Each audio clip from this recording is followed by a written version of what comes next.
Good morning to everyone. आज हम आपको क्रोजन एक्सप्लेन करने जा रहा हूँ। What is corrosion? क्रोजन क्या है?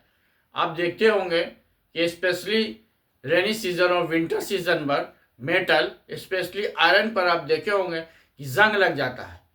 जंग लग जाता है जो धीरे धीरे ब्राउन रंग का रहता है और वो गिर जाता है। फिर दूसरा जंग लगता है, फिर वो गिर जाता है, फिर तीसरा जंग उस पर आता है, जंग का लेयर लगता जाता है। फॉर एग्जाम्पल अगर ये हमारा आयरन रॉड है तो आयरन रॉड क्या होता है, ये ऑक्सीजन स्पेशली रेनी सीजन वो जो ऑक्सीजन है जिसमें वाटर मॉइस्चर रहता है उससे ये रिएक्शन करके फेरिक ऑक्साइड बनाता है। जो फेरिक ऑक्साइड बनाने के एक लेयर बनाता है जो ब्राउन रंग का आ जाए बनाता है, जो फ्लैक ऑफ मतलब कि धीरे धीरे गिर जाता है। फिर एक दूसरा लेयर इस पर ब्राउन आता है जिसको हम रस्ट बोलते हैं, जंग बोलते हैं, वो इस पर आता है, फिर वो गिर जाता है, फिर तीसरा आता है। इस तरह से इसका डैमेज होता जाता है। इस तरह से हमारा आयरन रॉड डैमेज होता है, डिस्ट्रक्ट हो जाता है। तो damage and destruction of metal by the oxygen, atmospheric oxygen in the presence of water, जो डैमेज और डिस्ट्रक्शन होता है मेटल का स्पेशली आयरन का, तो वो हम उसको क्रोजन कहते हैं।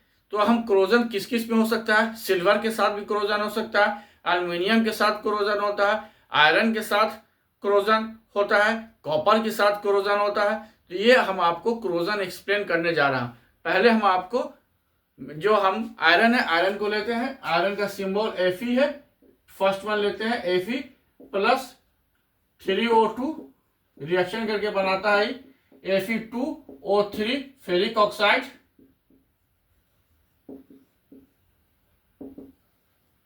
यही जो हमारा जो रस्ट भी जिसको हम बोल सकते हैं, रस्ट भी जिसको हम बोलते हैं, ये जो रस्ट फेरिक ऑक्साइड जो बनाता है वो क्या होता है, धीरे धीरे समय आता है वो फ्लैक ऑफ हो जाता है, मतलब गिर जाता है, एक दूसरा रस्ट उस पर रस्ट का लेयर चढ़ जाता है। इस तरह से इसका क्रोजन होता है और ये डिस्ट्रक्ट होता है, डैमेज हो जाता है। ठीक उसी तरह से एक हम दूसरा लेते हैं, दूसरा जिसे हम कॉपर ले लिया।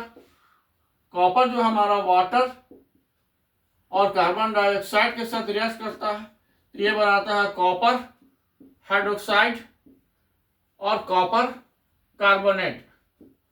ये जो है कॉपर हाइड्रोक्साइड कॉपर कार्बोनेट बनाता है, ग्रीन ग्रीन लेयर बनाता है।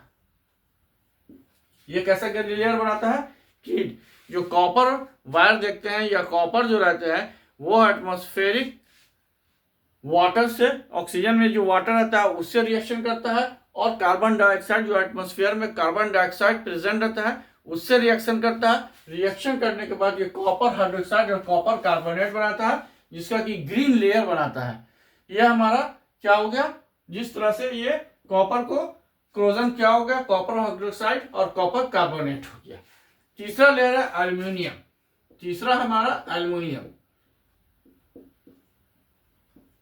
एल्युमिनियम जो है Al2O3 बनाता है, एल्युमिनियम ऑक्साइड बनाया है, और एल्युमिनियम ट्राइऑक्साइड भी कह सकते हैं। एल्युमिनियम को जब ओपन एटमॉस्फेयर में छोड़ देते हैं तो ये ऑक्सीजन के साथ रिएक्शन करता है, ऑक्सीजन रिएक्शन करके Al2 एल्युमिनियम ट्राइऑक्साइड बनाता है। ये क्या होता है, लेकिन ये एल्युमिनियम का एक प्रॉपर्टीज ये है कि इसमें जो हमारा एल्युमिनियम ऑक्साइड का जो लेयर चढ़ता है वो उसको प्रोटेक्ट करता है।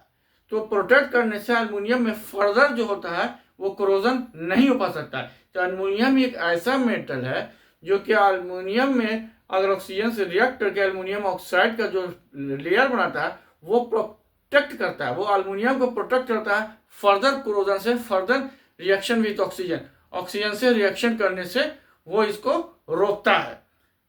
तो इस तरह से एल्युमिनियम का जो, इसको आयोडाइजिंग भी हम कहते हैं, इस तरह से एल्युमिनियम का जो हमारा ऑक्सीजन के साथ रिएक्शन होता है वो रिएक्शन यूजफुल होता है। अब हम आपको सिल्वर के साथ रिएक्शन बनाते हैं, इसको देखिए।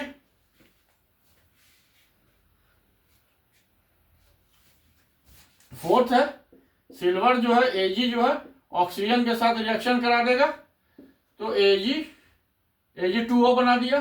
फिर ये H2S के साथ रिएक्शन करके Ag2S प्लस वाटर बनाएगा। ये जो Ag2S है ये हमारा ब्लैक लेयर बनाता है।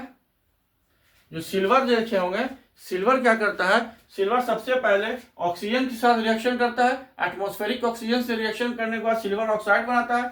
सिल्वर ऑक्साइड क्या होता है, हाइड्रोजन सल्फाइड, हाइड्रोजन सल्फाइड से रिएक्शन करता है, जो एटमॉस्फेरिक हाइड्रोजन सल्फाइड है उससे रिएक्शन करता है, उससे रिएक्शन करके silver sulphide Ag2S silver sulphide बनाता है और वाटर बनाता है, जो ब्लैक लेयर रहता है, माने सिल्वर के ऊपर ब्लैक लेयर छा जाता है। ये हमारा टोटल कोरोजन है। कोरोजन में हमारा 5, कोरोजन में हमारा चार्ज हो गया, Fe के साथ हो गया ऑक्सीजन का रिएक्शन, कॉपर के साथ हो गया, अमोनियम के साथ हो गया, सिल्वर के साथ हो गया।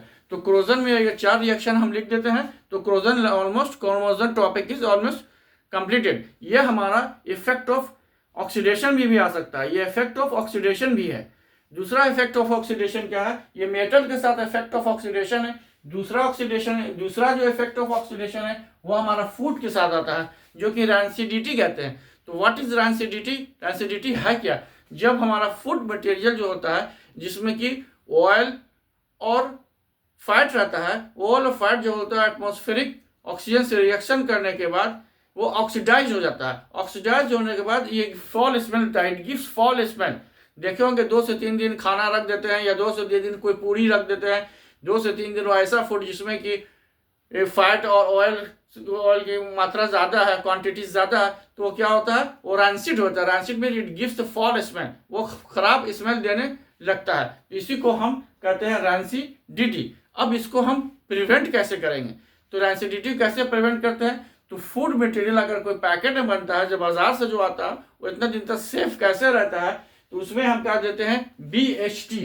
BHT 2 केमिकल है, एक केमिकल BHT है, दूसरा केमिकल हमारा BHA है। BHT से हो गया butyl hydroxy toluene, butyl hydroxy toluene, butyl hydroxy toluene और ब्यूटाइल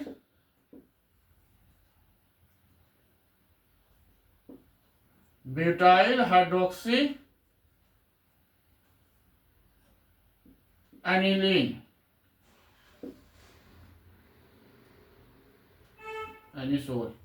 ब्यूटाइल हाइड्रोक्सी 2 है, एक ब्यूटाइल BHT और एक BHA। BHT और BHA को जब हम फूड मटेरियल में मिला देते हैं तो इसको ऑक्सीडेशन से रोकता है, इसको ऑक्सीडाइज होने से रोक लेता है, जिससे फूड ज़्यादा दिन तक चलता है। अब क्वेश्चन उठता है कि अगर हम जिस तरीके से रैंसिडिटी को रोकने का प्रयत्न करते हैं या रोकने का प्रयास करते हैं या रोकते हैं फूड मटेरियल में BHT और BHA मिलाकर, तो क्या हम कोरोजन को भी रोक सकते हैं, तो हाँ, कोरोजन को भी हम रोक सकते हैं। तो सबसे पहले कोरोजन में रोकने के लिए क्या करते हैं, हम पेंटिंग करते हैं। देखिए जो आयरन मेटल देखे होंगे, आयरन का जहाँ भी आप देखे होंगे विंडो हो, जहाँ भी डोर होगा, तो 2 साल 3 साल के ऊपर उसको पेंट किया जाता है। पेंट करने से जो रिएक्शन जो होता है एटमॉस्फेरिक ऑक्सीजन से जो रिएक्शन होता है, वो रिएक्शन और मेटल के बीच का रिएक्शन को तोड़ देता है। वो क्या, पेंट जो लगाते हैं, पेंट तोड़ देता है, जिस तरह से वो सेफ रहता है। दूसरा हमारा क्या है, इलेक्ट्रोप्लेटिंग करते हैं। तो इलेक्ट्रोप्लेटिंग क्या है, तो इलेक्ट्रोप्लेटिंग में क्या करते हैं, उस मेटल पर हम दूसरे मेटल का एक परत चढ़ा देते हैं, जिससे कि उसमें उसकी ड्यूरेबिलिटी भी बढ़ जाती है, स्ट्रेंथ भी बढ़ जाता है, टेंसाइल इफेक्ट भी बढ़ जाता है, और वो क्रोजन नहीं होता, मतलब डिस्ट्रक्ट और डैमेज नहीं होता है।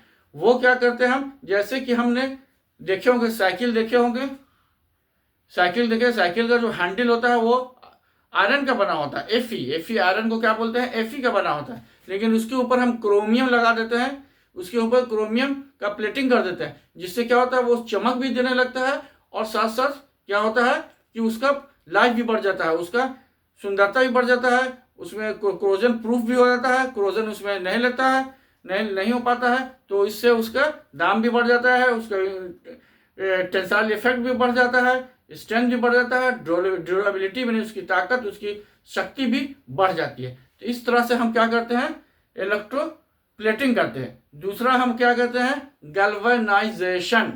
व्हाट इज गैल्वेनाइजेशन क्या है, आप लोग देखे होंगे घर में आयरन पाइप से पानी आता है, तो हम अभी पढ़ चुके हैं कि आयरन और उसमें भी पानी, जबकि आयरन एटमॉस्फेरिक ऑक्सीजन से रिएक्ट करके Fe2O3 बना देता है, आयरन ऑक्साइड बना देता है, जिसको रस्ट कहते हैं। वो धीरे धीरे वो आयरन को खाता है, आयरन को बर्बाद करता है, डिस्ट्रॉय करता है, डिस्ट्रक्ट करता है। तो उसी आयरन पाइप से हम पानी लाते हैं, वो तो बहुत जल्दी जंग लग जाना चाहिए, और जब जंग लग जाएगा तो ऑटोमेटिकली वो हेल्थ के लिए बहुत ही हार्मफुल होगा, क्योंकि हम जानते हैं कि रस्ट के ऊपर क्या होता है, रस्ट के ऊपर सबसे ज़्यादा टेटनस का बैक्टीरिया होता है, टेटानस टिटानी। तो सीधे सीधे वो टेटनस का बैक्टीरिया पानी के साथ होते हुए हमारा बॉडी में आ जाएगा, लेकिन ऐसा नहीं होता है। तो क्या होता क्या है कि उसको हम गल्वेनाइज करते हैं, इस आयरन रॉड को क्या करते हैं हम गल्वेनाइज करते हैं। गल्वेनाइज कैसे करते हैं, एक बहुत बड़ा चेम्बर रहता है, जिन इंडस्ट्रीज में बता रहे हैं, एक बहुत बड़ा चेम्बर होता है। चेम्बर में हम जिंक लेते हैं, जिंक को मोल्टन स्टेट में लेते हैं। मोल्टन स्टेट क्या है कि जिंक को हम 449 डिग्री सेल्सियस पर जब हम हीट करते हैं तो वो कन्वर्ट हो जाता है मोल्टन स्टेट में, जस्ट लाइक लिक्विड फॉर्म में आ जाता है। और उसके बीच से हम क्या करते हैं, आयरन पाइप को पास करते हैं। तो आयरन पाइप को जब पास करते हैं तो आयरन सबसे पहले क्या बना देता है, जिंक ऑक्साइड बनाता है।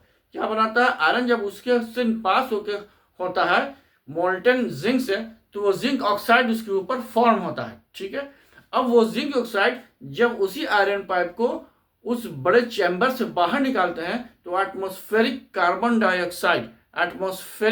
डाइऑक्साइड से रिएक्ट करके जिंक कार्बोनेट बना देता है, जो डल ग्रे रंग का होता है। तो आप देखे होंगे जो आयरन पाइप है वो किस तरह का रहता है, डल ग्रे रहता है। डल ग्रे होता है क्योंकि वो गल्वेनाइज्ड पाइप है। अब जो गल्वेनाइज्ड पाइप होगा उसके ऊपर रस्ट नहीं लगेगा, चाहे 15 साल हो, चाहे 20 साल हो, चाहे 25 साल हो, क्योंकि वो ऑलरेडी गल्वेनाइज्ड हो गया है। अब वो रस्ट प्रूफ हो चुका है, उसकी ड्यूरेबिलिटी इंक्रीज कर चुकी है, उसका स्ट्रेंथ इंक्रीज कर चुका है, उसका टेंसाइल इफेक्ट मतलब स्ट्रेंथ होता है, उसका स्ट्रेंथ भी इंक्रीज कर चुका है। तो अब क्या होगा कि वो हमारा सालों साल चलता है। उसी तरह का पाइप, गैल्वेनाइज्ड पाइप का यूज ही हम घर में करते हैं, या गवर्नमेंट भी पानी को एक जगह से दूसरे जाने के लिए जो पाइप इस्तेमाल करता है वो पाइप जो होता है गैल्वेनाइज्ड पाइप होता है।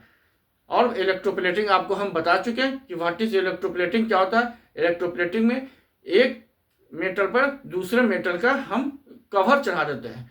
जैसे कि आपको बता दिया कि हम आयरन ले लिया, आयरन पर क्रोमियम का इलेक्ट्रोप्लेटिंग कर दिया, या बहुत सारे आप देखे होंगे कि जो बाजार में रोल्ड गोल्ड जो या कह सकते हैं जो बहुत सारे ऑर्नामेंट्स चलते हैं, जिसको कि हम फेक ऑर्नामेंट कह सकते हैं, रोल्ड गोल्ड ऑर्नामेंट करते हैं, निक नैक ऑर्नामेंट कह सकते हैं, मतलब कि वो गोल्ड नहीं रहते हैं लेकिन गोल्ड की तरह लगते हैं। तो उस पर क्या करते हैं कि उसके ऊपर भी हम इलेक्ट्रोप्लेटिंग करते हैं, गोल्ड का पानी चढ़ा देते हैं, जिससे कि उसका क्या होता है, लुक बढ़ जाता है, अट्रैक्टिव हो जाता है, उसका दाम बढ़ जाता है, उसकी सुंदरता बढ़ जाती है, उसकी ड्यूरेबिलिटी बढ़ जाती है, और वो क्रोजन प्रूफ हो जाता है। तो जो हमको वो इलेक्ट्रोप्लेटिंग करके उसको हम उस मेटल की हम ज़्यादा दिन तक सेव कर सकते हैं, उसको ज़्यादा अच्छा बना सकते हैं। तो ये हमारा क्या हुआ, क्रोजन और रैंसिडिटी, ये दोनों को दोनों इफेक्ट ऑफ ऑक्सीडेशन है। No take the screenshot.